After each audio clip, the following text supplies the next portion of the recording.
امام الانبیاء خاتم النبیین اور رحمت للعالمین بنا کر کے بھیجا۔ میرے محترم بھائیوں، اللہ تعالیٰ کا ہمارے اوپر عظیم احسان ہے کہ اس نے ہمیں ایسی عظیم کتاب نصیب کی کہ جس کے اوپر عمل پیرا ہو کر کے ہم بن سکتے ہیں۔ اللہ کے نبی صلی اللہ علیہ وسلم نے فرمایا کہ تمہارے درمیان دو چیزیں چھوڑ کے جا رہا ہوں، اگر جب تک تم ان کو مضبوطی سے پکڑے رہو گے کبھی تم گمراہ نہیں ہو سکتے۔ ایک اللہ کی کتاب قرآن اور دوسری نبی کریم صلی اللہ علیہ وسلم کی سنت۔ میرے محترم بھائیوں، ہم دیکھتے ہیں اس سنت کے اوپر اس کو سمجھنا، حدیث کی کتابیں پڑھنا تو کجا اس کو سمجھنے کی ہم کوشش کرنا ہے کجا ہم نے جو اللہ تعالیٰ کی عظیم کتاب ہے اس کو بھی ہم نے پس پوچھ ڈالا ہوا ہے۔ الحمدللہ ہم موحد لوگ ہیں جو اپنے آپ کو اہل حدیث کراتے ہیں، لیکن یہ ہے کہ ہم بھی اس قرآن کے معاملے میں ہم بھی بہت پیچھے ہیں۔ اس کو سمجھنے میں ہم بالکل اس کی ہم کوشش نہیں کرتے، جو اس کا حق ہے ہم وہ ادا نہیں کرتے۔ اس یہ نہیں ہے کہ قرآن اس لیے آیا ہو کہ اس کے تعویذ بنا کر کے ہم گلے میں ڈال لیں، یا اس قرآن عظیم کو اوپر غلاف چڑھا کر کے ہم کسی کے اوپر جگہ پر رکھ دیں اور چون چاند دے اس کو رکھ دیں کہ یہی جو ہے نا اسلام بھی ہے۔ اس کا جو اصل چیز ہے قرآن کریم کے ہمارے اوپر کچھ حق ہیں، اللہ تعالیٰ نے رکھے ہیں ہمارے اوپر۔ اس کا سب سے پہلا قرآن عظیم کا حق یہ ہے کہ اس کو ہم دل سے تسلیم کریں، اس کے اوپر ایمان لے آئیں کہ یہ اللہ کی کتاب ہے، اللہ کی سچی کتاب ہے۔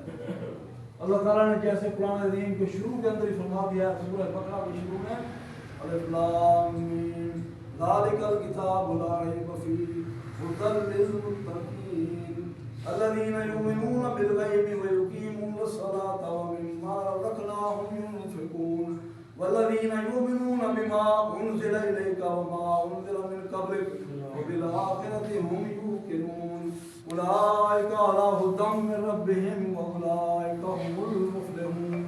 اللہ تعالیٰ نے فرمایا کہ جو اس کے ایمان لاتے ہیں اولئک ھم المفلحون، یہی جو ہے وہ فلاح پانے والے ہیں۔ تو ہمارا یہ پہلا کام یہ ہے کہ ہم اس قرآن عظیم کے اوپر دل سے ایمان لائیں۔ یہ نہیں کہ ہم اوپر سے ہم زبان سے کہتے ہیں کہ یہ اللہ کی کتاب ہے، لیکن ہم جب اس کو ہم پڑھتے ہی نہیں ہیں، سمجھنے کی کوشش نہیں کرتے، تو ہم دل سے ہمارا اس کے اوپر ایمان نہیں ہے۔ اس کا مطلب کیا ہے کہ اللہ تعالیٰ نے جو اس کے اندر بیان کیا ہے کہ یہ اللہ تعالیٰ نے قوموں کے اوپر عذاب نازل کیے۔ قوم عاد کے اوپر کیا ہوا؟ اللہ تعالیٰ نے تند و تیز ہوا بھیج کے انہیں تباہ و برباد کر دیا۔ قوم سمود ہے، اس کے اوپر چنگھاڑ ہے، ایک چیخ ہے اور وہ تباہ برباد ہونے کے لیے ان کے پھٹ گئے۔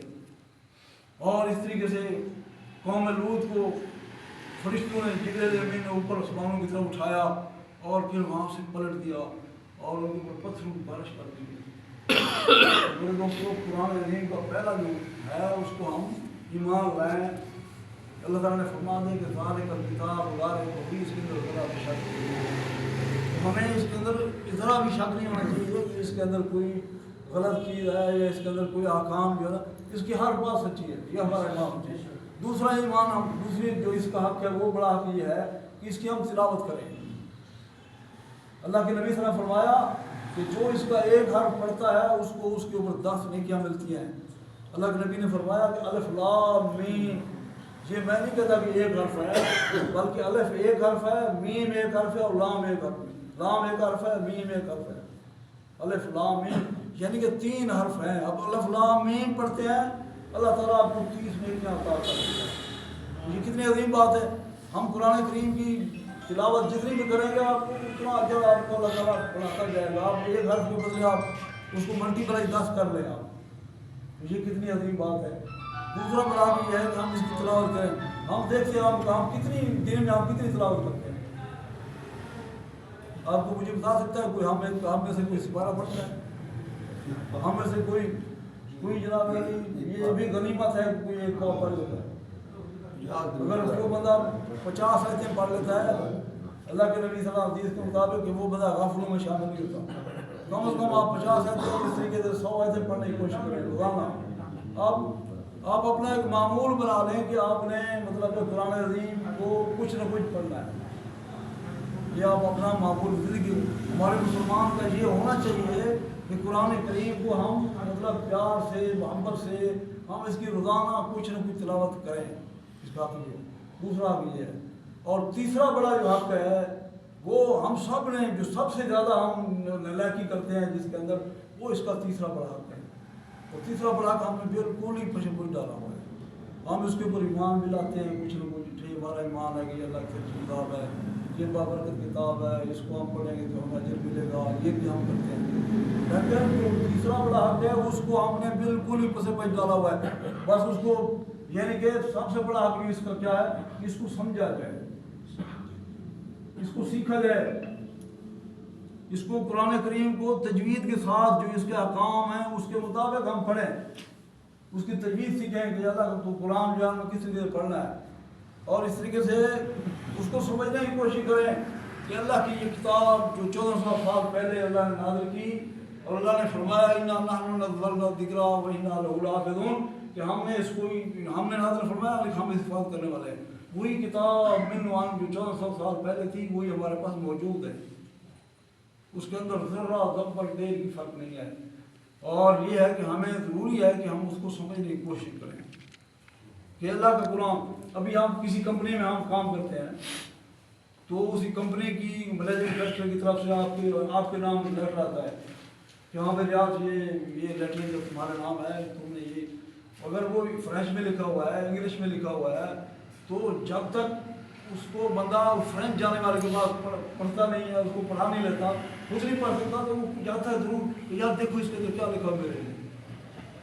اسکول کا ہیڈ ماسٹر آپ کو کوئی لیٹر بھیجتا ہے وہ آپ ضرور جو اسکول ٹیچر ہے وہ دیکھتا ہے میرے نام کیا اس نے کہا ہے.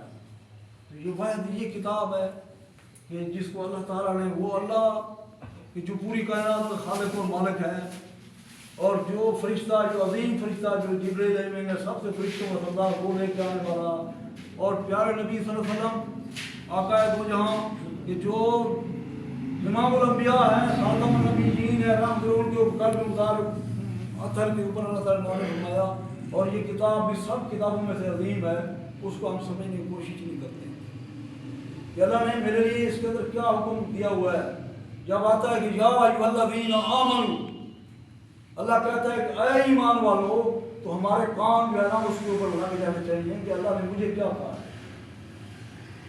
یا ایھا الذین آمنوا کا مطلب یہ ہے کہ اے ایمان والو اللہ مخاطب کر ہو رہا ہے آپ سے مخاطب ہو رہا ہے مجھ سے مخاطب ہو رہا ہے کہ ایمان والوں میں اللہ کا اللہ نے حکم دیا ہے کیا ہے. جب ہم اس کو سمجھیں گے نہیں ہمیں کیا پتہ چلے گا اللہ نے کیا حکم دیا. اور اس کے اندر جس طریقے سے میں نے آپ کو بتایا ہے کہ قوموں کے اوپر اللہ نے عذاب بھیجے اللہ نے وہ عذاب کیوں بھیجے جب اس کو ہم سمجھیں گے نہیں تو یہ قوم لوط کے اوپر کیوں عذاب آیا. اللہ نے اس کی بستی کو اٹھا کر کے فرشتوں نے نیچے پلٹا اور پھر پتھروں کی بارش کر دی گئی. تو کیا وجہ تھی کوئی یہی تو نہیں ہے کہ ہم وہ کام کر رہے ہیں جس سے وہ تباہ برباد ہوئے قوم لوط والا کام. اس طریقے سے ہم شعیب علیہ السلام کی قوم کو دیکھتے ہیں کہ وہ لاکھ طور میں کمی کرتی تھی تو اللہ نے ایک زلزلے کے ذریعے سے ان کو تباہ برباد کر دیا. اور اوپر سے بادل آیا انہوں نے کہا کہ یہ بادل جو ہے ہمارے پر برسے گا گرمی پڑی سا اور اس کے نیچے چلے گئے اور اللہ تعالیٰ نے ان کے اوپر آگ کی جو ہے وہاں سے بارش کر دی. کیا تھی وہ ناپ تول میں کمی کرتے تھے شرک کرنے کے علاوہ. تو وہی ناپ تول کی کمی ہم نہیں کر رہے. یہ ہماری قوم کے اندر اتنا یہ دیوال آیا ہوا ہے وجہ کیا ہے. ہر بندہ جو ہے نا اپنے گریبان میں جھانک کر دیکھ لے کہ میں جو ہے کتنا مسلمان ہوں کس پانی میں ہوں. وہ قوم شعیب والا کام وہی قوم لوط والا کام یہ سارے کام ہم نہیں کر رہے. تو ہمیں چاہیے وجہ کیا ہے میرے بھائی. وجہ یہی ہے کہ ہم نے قرآن کو سمجھا ہی نہیں ہے. ہمارے مولوی نے کہہ دیا ہے کہ ایسے ایسے گمراہ کن مولا بیٹھے ہوئے ہیں وہ کہتے ہیں قرآن کو تم نہ ترجمے کے ساتھ مت پڑھو. اللہ کی قسم ہم نے سنا ہے اور اللہ کیا کہہ ہے وَلَقَدْ يَسَّرْنَا الْقُرْآنَ لِلذِّكْرِ فَهَلْ مِن مُدَّكِرٍ. اللہ تعالیٰ ایک دم فرما دیتا تو وہ کافی تھا اللہ کا فرمانا. لیکن اللہ تعالیٰ نے سورہ قمر کے اندر 4 دفعہ یہ کہا ہے وَلَقَدْ يَسَّرْنَا الذِّكْرَ وَلَقَدْ يَسَّرْنَا الذِّكْرَ وَلَقَدْ يَسَّرْنَا الْقُرْآنَ لِلذِّكْرِ فَهَلْ مِن مُدَّكِرٍ. تو آپ دیکھیں کہ اللہ تعالیٰ نے ایک دفعہ کہنا آپ کا کافی تھا اللہ کا.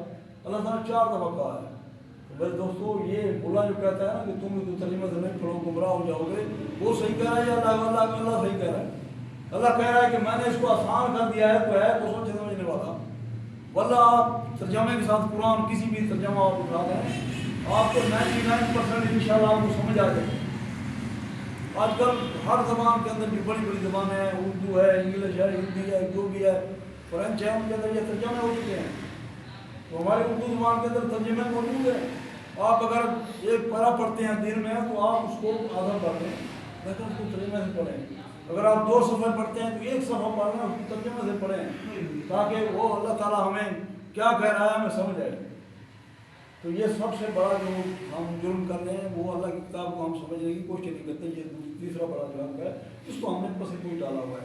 تو ہم نے انشاءاللہ آج سے ہمیں تیار کرنا ہے کہ جب بھی میں قرآن پڑھوں گا اس کو ترجمے سے پڑھوں گا انشاءاللہ۔ یہ آپ اس کے بعد چوتھا جو اس کا بڑا حق ہے وہ جب آپ پڑھ لیتے ہیں تو اس کے اوپر عمل پیرا ہوں کہ اللہ نے جو ہمیں حکم دیا ہے، نمازوں کا حکم اللہ تعالیٰ نے دیا ہے، 5 وقت کی نمازیں ہمارے اوپر فرض ہیں، تو ہمیں چاہیے کہ ہم اللہ کے گھر میں آئیں، 5 وقت کی نمازیں ادا کریں اور خوش و خرم ادا کریں، پیار و محبت سے ادا کریں، اور اسی طریقے سے رشتہ داروں کے حقوق ہیں وہ ہم ادا کریں۔ اس طریقے سے اللہ نے جو توحید بیان کی ہے، یہ ہم دیکھتے ہیں کہ شرک کے اندر ہماری قوم ڈوبی ہوئی ہے۔ اب یہ دیکھتے نہیں ہیں، آپ مجھے بتائیں کہ یہ جو ہے غیر اللہ کو نہیں پکارا جا رہا، یہ نہیں کہا ہے یا جیلانی مدد یا غوث مدد یا رسول اللہ مدد، یہ کہا جا رہا ہے نا، اس طرح عام کہا جا رہا ہے بھائی میرے بندے اللہ کے بندے، تم نے لا الہ الا اللہ پڑھا ہے تو لا الہ الا اللہ کا مطلب سمجھو کہ لا الہ کوئی معبود نہیں ہے، کوئی کسی کو پکارا نہیں جا سکتا سوائے اللہ کے۔ مچھلی کے پیٹ میں جو ہے یونس علیہ السلام چلے گئے، ان کو کس نے نجات دی اس مچھلی کے پیٹ سے؟ ابراہیم علیہ السلام کو آگ میں ڈالا گیا، کس نے نجات دی اس کو؟ انہوں نے کیا یہ مچھلی کے پیٹ میں جا کر کے انہوں نے پکارا تھا کہ یا غوث مدد یا رسول مدد، انہوں نے کہا تھا کہ لا الہ الا انت سبحانک انی کنت من الظالمین، کہ میں نے اپنی جان کے اوپر ظلم کیا، تو اللہ نے ان کو نجات دی اس سے۔ تو یہ چوتھا بڑا یہ کام ہے ہمارا کہ ہم اس کو سمجھ کر کے ہم اس کے اوپر عمل پیرا ہوں، ٹھیک ہے۔ اور 5واں بڑا حق یہ ہے اس کا کہ جب ہم عمل پیرا خود ہوتے ہیں تو پھر دوسروں کو بھی، اپنے جو بھائی ہیں، اپنے رشتہ دار عزیز ہیں، ان کو بھی اس قرآن کریم کی طرف کھینچیں کہ میرے بھائی یہ اس مولا کے پیچھے بھاگنے کی ضرورت نہیں ہے، تم یہ قرآن کو پڑھنے کا پڑھو، اس کو سمجھنے کی کوشش کرو اور اس کو عمل پیرا ہو جاؤ تاکہ تم جنت الواز بن جاؤ۔ تو وہ صحابہ کہ جو ابو بکر صدیق کا لقب پا گئے اور عمر فاروق بن گئے، اور اس طریقے سے بلال اور سلیمان وہ حبشی غلام وہ جنتوں کے وارث بن گئے، وجہ کیا تھی کہ وہ انہوں نے اس قرآن کے اوپر کو عمل پیرا ہو گئے۔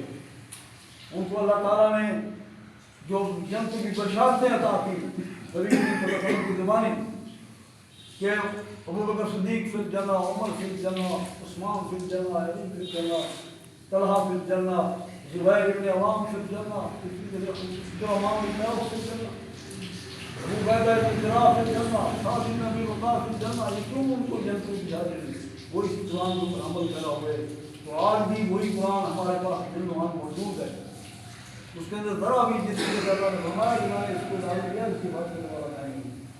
تو میرے دوستو اگر ہم آج اس ذلتوں سے نکلنا چاہتے ہیں، یہ جو ہمیں اوپر شرک کے گھٹاٹوں پر ذہن چھائے ہوئے ہیں، ہم اس شرک سے، بدعات سے، خرافات سے ہم بچنا چاہتے ہیں، اور یہ اس طریقے سے معاشرے کی جو بدعمالیاں ہیں ان سے ہم بچنا چاہتے ہیں، تو ہمیں اس طرف قرآن عظیم کی طرف بڑھنا پڑے گا، ہمیں قرآن عظیم کو سمجھنا پڑے گا، اس پہ عمل کو پیرا ہونا پڑے گا، اور تاکہ ہمارا معاشرہ جو ہے وہ ایک جنت کا نمونہ بن جائے۔ اللہ تعالیٰ سے دعا ہے کہ اللہ تعالیٰ ہمیں اس قرآن عظیم کو سمجھنے والا اور اس کے اوپر عمل پیرا ہونے والا بنا دے۔ اللہ تعالیٰ ہمیں جنم سے کیا بہترین جگہ ہے، اللہ تعالیٰ ہمیں جنم سے دوست عطا کر دے جو بہترین جگہ ہے، اور اللہ تعالیٰ ہم سب پر رحم فرمائے، ہمارے بیماروں کو شفائے کاملہ فرمائے۔ میرے دوستو میری آپ بھائیوں سے گزارش ہے جو یہاں موجود ہیں کہ دلی جو ہے نا، مجھے میں بھی اسی کے اندر شامل ہوں، آپ میں سے ہی ہوں، تو بات یہ ہے کہ ہم مسجد کا احترام ہمارے گھر بہت کم ہے. میرے بھائی ہم دیکھتے ہیں کہ ایک بندہ یہاں سنتے پڑھ رہا ہے تو ہم اونچی آواز میں باتیں کرنا شروع کرتے ہیں. کوئی قرآن کریم پڑھ رہا ہے تو ہم پھر بھی ہم اونچی آواز میں بات کر رہے ہیں. تو ہم دیکھیں گے اگر کوئی اس پلی طرف کونے میں پڑھ رہا ہے تو ٹھیک ہے آپ ادھر بات کر لیں, لیکن یہ نہیں کہ آپ ساتھ جو سنتے نہیں ہیں اس میں بات پڑھ رہا ہے اور ہم اونچی آواز سے ہم کوئی ڈبے لگا رہے ہیں. یہ بہت ہی جو ہے نا اونچی بات ہے.